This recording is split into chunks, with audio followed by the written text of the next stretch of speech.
కైలాస పర్వతం భూ కైలాష్ ప్రపంచంలోనే అత్యంత పవిత్రమైన స్థలం. ఇది హిమాలయంలోని టిబెట్ ప్రాంతంలో ఉంటుంది. ఎవరెస్ట్ శిఖరం కంటే కూడా 2200 అడుగుల తక్కువగా ఉన్నా కూడా ఇప్పటి వరకు ఈ కైలాష్ పర్వతాన్ని ఎవరూ అధిరోహించలేకపోయారు. మన హిందూ శాస్త్రం ప్రకారం ఈ కైలాష్ పర్వతంలో శివుడు పార్వతి నివాసం ఉంటారనుకో.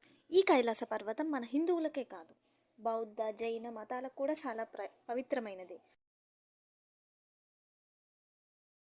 కైలాస పర్వతం భూ కైలాష్ ప్రపంచంలోనే అత్యంత పవిత్రమైన స్థలం. ఇది హిమాలయంలోని టిబెట్ ప్రాంతంలో ఉంటుంది. ఎవరెస్ట్ శిఖరం కంటే కూడా 2200 అడుగుల తక్కువగా ఉన్నా కూడా ఇప్పటి వరకు ఈ కైలాష్ పర్వతాన్ని ఎవరూ అధిరోహించలేకపోయారు. మన హిందూ శాస్త్రం ప్రకారం ఈ కైలాష్ పర్వతంలో శివుడు